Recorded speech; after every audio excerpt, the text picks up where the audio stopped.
we found ourselves just off the green. We have to make a decision here whether to putt the ball or chip the ball. In this instance right here, we are close enough definitely to putt the ball, and that's our best option.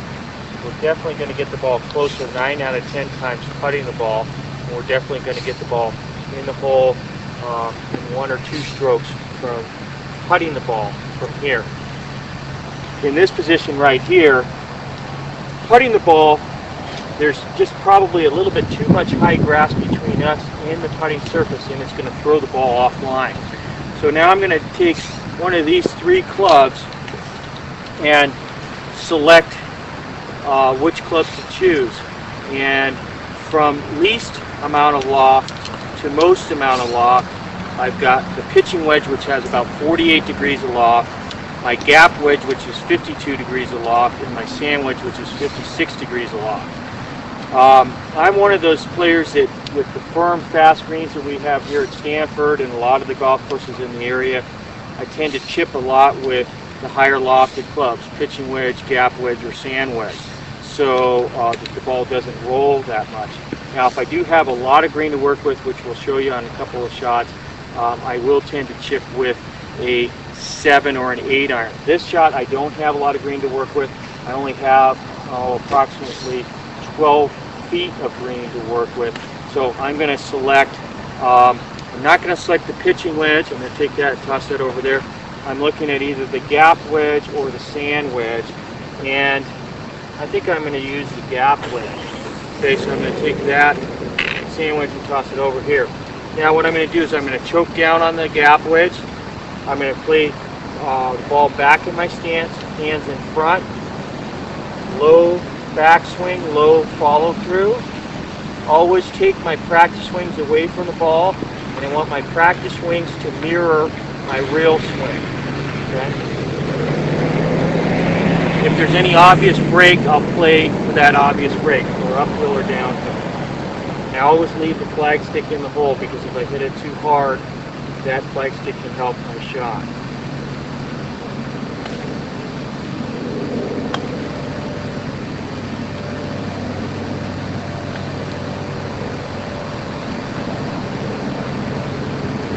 Okay, let's hit one more here.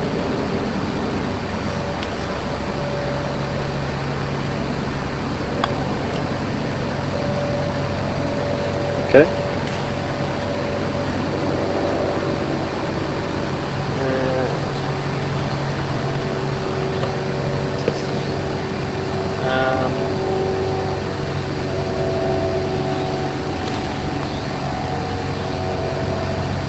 You want to do a longer shot now? Yeah, let's do a longer shot. Okay, you're gone. Okay, most important thing with chipping is, one of the most important things with chipping is selecting the right club. I've got quite a few feet to work with, yards on this shot here. It's probably about a 45-foot shot from myself to the hole. I've got 4 or 5 feet between fringe and the putting surface, so I'm not going to putt it, and then I've got 45 feet of green to work with, so I've got a 7, an 8 iron, and a pitching wedge. I'm not going to select the pitching wedge because I'd have to play my hands too far forward, de-locking the club to get the ball to roll the way I want it to. I'm going to go ahead and I'm going to select an 8 iron and play an 8 iron and get that ball to roll like a putt.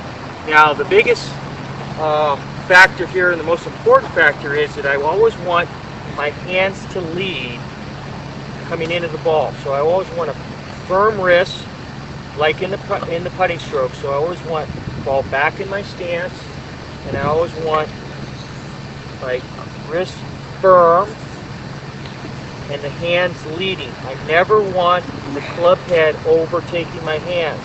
If the club head overtakes your hands, you're going to either add loft to the shot, or you're going to catch the middle of the ball and you're going to top the shot. So it's very important with chipping that your hands lead. You'll get a crisp shot, and you'll have a lot of success with your chipping. And a good chipper becomes a good putter because you'll have a lot shorter putts.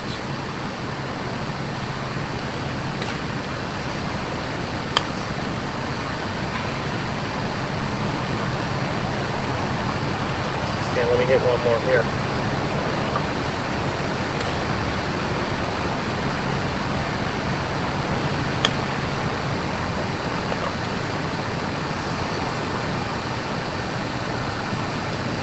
Okay.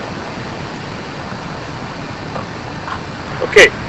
Two most popular grips for putting are the reverse overlap grip. First off, you could grip the club the way you do your full swing, like an interlock or an overlap. The reason why most of your better players don't do that, they'll take the grip and they'll set the thumb straight up and down the putter. They'll take their left forefinger off the club, close up the gap created in their two hands, rest the left forefinger over their knuckles, and now they have a good putting grip.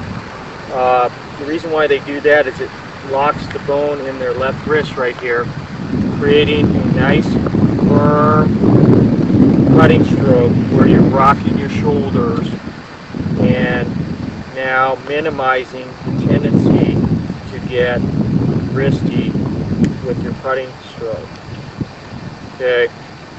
I've also adapted my grip where I'll take my pinky and drop it over the middle finger of my right, or take my pinky of my right hand, drop it over the middle finger of my left hand. The reason why I do that is now, again, my hands are together, they feel more comfortable, and again, I'm maintaining a light but firm grip, so it's consistent, okay? And it's consistent all the way through.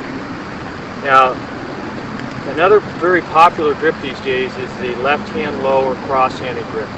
Jim Furyk, Julie Inkster, several other tour players are using this grip. It's very, very successful on tour. Just take your left hand, drop it below your right. The reason why it's very popular is it levels your shoulders out. You're able to rock your shoulders, and again, automatically creates a firm stroke here where you feel like the palm of your right hand, the back of your left hand are going right to the target. You're pulling with the left and pushing with the right. And again, it's a rocking motion, leveling out the shoulders. So it's a great way to practice, and you may just end up putting that way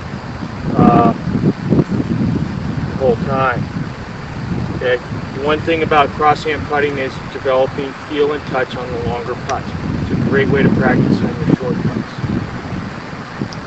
Okay, now we're going to go ahead and we've got a line set up here to familiarize you with the proper way to set up. What I've done here is I've taken the golf ball, and you can see that the ball has the manufacturer's name and then the type of ball.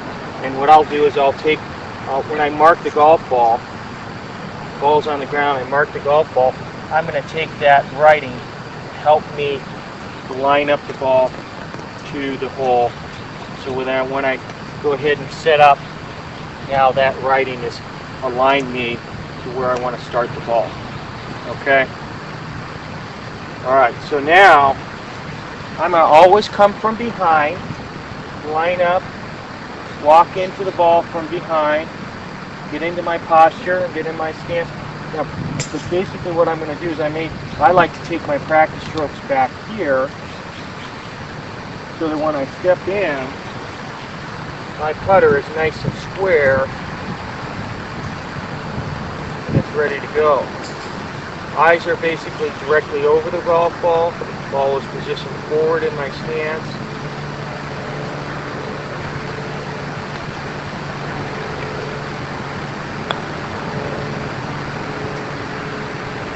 Doing right.